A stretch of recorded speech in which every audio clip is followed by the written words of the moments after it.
مولانا نے کہا اگر آپ کو وہ دل والا نہیں ملے گا نا،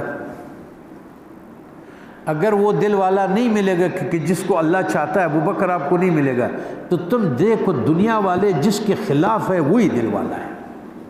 کیونکہ ان کے ساتھ اس کا جھگڑا ازل سے ہے کہ یہ مردہ دل جو ہے یہ دل والوں کے خلاف ہوتے ہیں، کیونکہ وہ بات کرتا ہے کہ ان کے مرادوں کے خلاف ہوتا ہے۔ تو وہ کہتا ہے، وہ کہے گا کہ وہ دل اس دنیا میں مفقود ہے کیونکہ تاریکی اور نور ضد ہے، ازل سے اس دل کے ساتھ دشمنی دنیاوی طبیعت کی موروثی ہے۔ جو دنیا کا بن جاتا ہے وہ اہل دل والوں کے ساتھ خلاف ہو جاتا ہے۔ بڑی عجیب سی علامت مولانا نے بتائی کہ کیونکہ وہ باز رہے دنیا، سمجھ گئے، کیونکہ وہ باز ہے، کیونکہ وہ باز ہے دنیا کووں کا شاعر ہے، کیونکہ وہ آدمی جس کی دنیا والے مخالفت کرتے دل کا، وہ اصل میں باز ہے اللہ کا، اور کوے ہمیشہ اس کی مخالفت کرتے ہیں، کیونکہ یہ الگ چیز ہے وہ الگ چیز ہے۔ غیر جنس کو غیر جنس کا دیکھنا داغ ہے،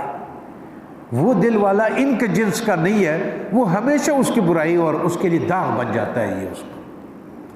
اگر وہ نرمی کرتا ہے تو ذرا اس کو غور سے سرے، اگر وہ نرمی کرتا ہے تو نفاق برت رہا ہے، اگر دنیا والے اس کے ساتھ نرم ہوتے ہیں یہ منافق ہے، دل اس کا اس کے ساتھ نہیں ملتا ہے، دل سے وہ اسے متفق نہیں ہے دل والوں سے۔ وہ کیا کرتا ہے، اگر وہ نرمی کرتا ہے تو منافقت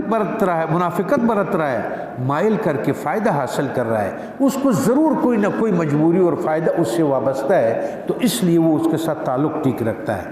ہاں ہاں کہتا ہے نہ کہ نیاز مندی سے،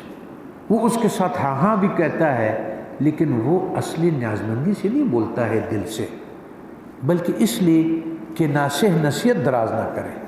وہ ہاں ہاں آپ صحیح کہہ رہے، وہ اس لیے کہ مجھے اور نصیحت نہ کرے،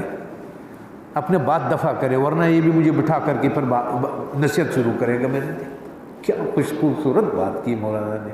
کہ وہ سر ہاں ہاں لاتا ہے، ہاں ہاں کہتا ہے نہ کہ نیاز مندی سے،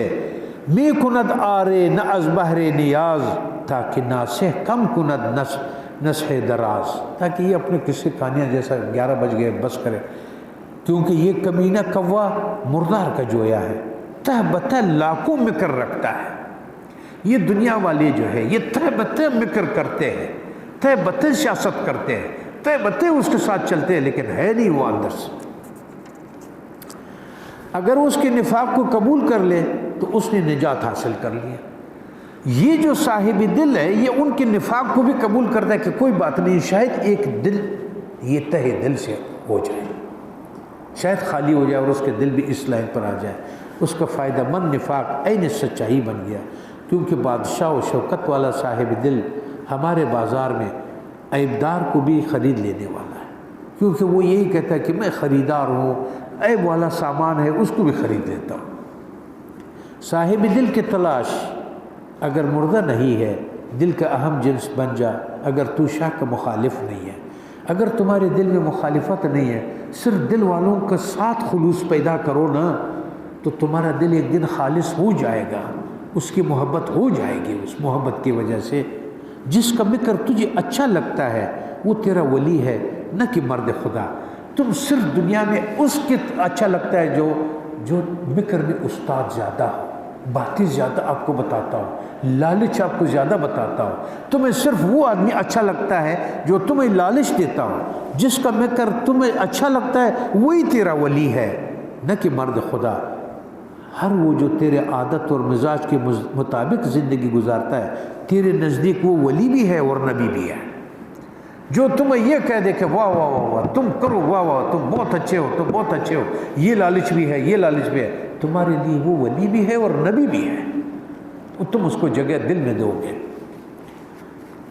صحیح ہے؟ جا نفسانیت کو چھوڑ تاکہ خدائی خوشبو تیرے ناک میں پہنچے۔ اے صاحب خانہ، خدا کے لیے تم ایک دفعہ نفس والی باتوں کو چھوڑ دو، اس کی طرف رجوع کر لو تاکہ شاید آپ کے لیے راستہ بن جائے۔ نفسانیت سے تیرا دماغ خراب ہے، تیرے دماغ کے لیے مشک اور عنبر بے قدر ہے۔ تو کوے کی طرح نجاست پر عاشق ہے، تم کوے کی طرح گندگی کھاتا ہے، تو کوے کی طرح نجاست پر عاشق ہے، تیرے دماغ میں مشک کی خوشبو نہیں آتی ہے، اس بات کی حد نہیں ہے